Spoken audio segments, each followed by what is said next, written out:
Alam mo ang pangit sa kuryente ay yung patay sindi. Ngayon, nag-a-amplify ka pa through the welding. Kasi ang welding is an amplifier. So sinesurge na talaga yung kuryente. Normally masisira mga appliances nyo dyan.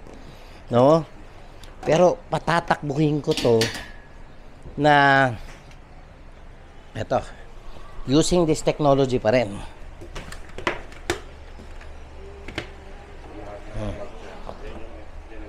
Okay, umaandar. Ayan, umaandar na po yung welding. Now watch this. Dito na lang sa hagdanan, ha.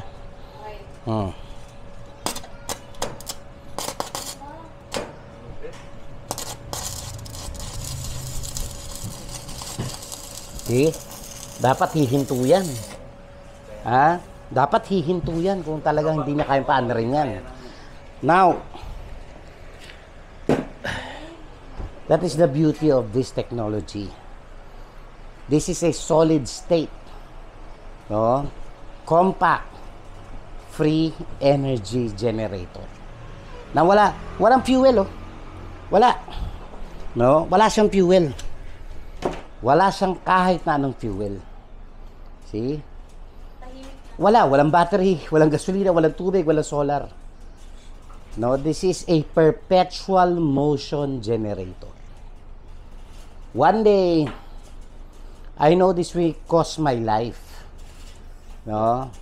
Dahil marami nagtangkang magsolusyon ng gasolina, eh. But this recording will signify where this came from and for whom this. This is for the people. Hindi po dahil sa pera to. May bansa na pong bumibili sa akin ito pero hindi ko po binenta. Dahil I believe the Filipinos are worth living for. Yeah. No? And they deserve to have this technology. Because I was educated in the Philippines. So may tatanong tayo ngayon. Sir, how long have you been using this energy? Well, actually, I designed this 2009. Kaya ako bumalik sa Pilipinas, eh. No? Because I believe I have to return the favor to my country where I got educated. Now, this is a concept, a theory last 2009, and this materialized 2017. Now, I have been using this for 7 years. No maintenance. Wala man lang akong pinalitan na kahit na ano. Yung nakita nyo sa video was my bigger version. That's 10,000 watts. Now,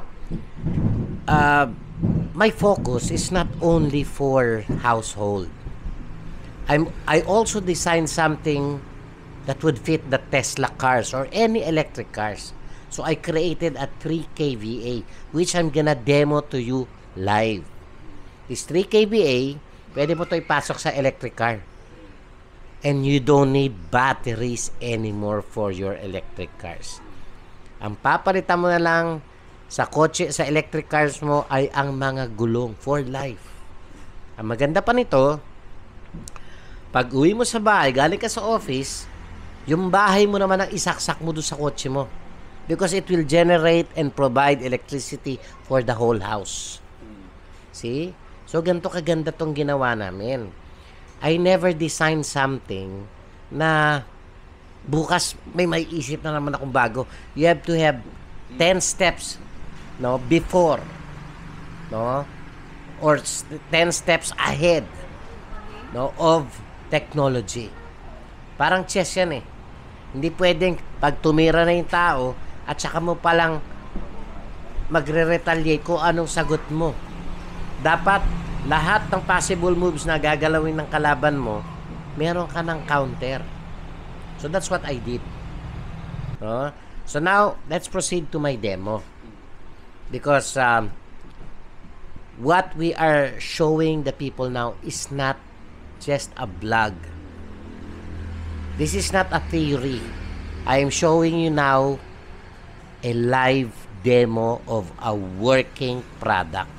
Free energy generator. Grabe, no? Very interesting yung sinasabi ni Sir. So Sir, balik tayo sa first tanong ko kanina. So ibig nyo bang sabihin, etong building na ito po ba yung ginagamit yung generator na nagpapatakbo until now? Actually, this is a three-floor establishment. The first floor has a restaurant and I have a lot of tenants downstairs.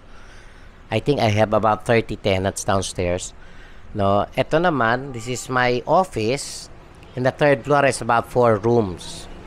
There are lots of most of my tenants have air conditions. So basically, I have 6 air conditions being run by my 10 kVA. Now, to answer your question, yes, I have been using this non-stop, 24/7 for 7 long years without replacing any parts. Hindi po ako nag-iimbento ng kikita pa yung mga ibang hardware at mga auto supply.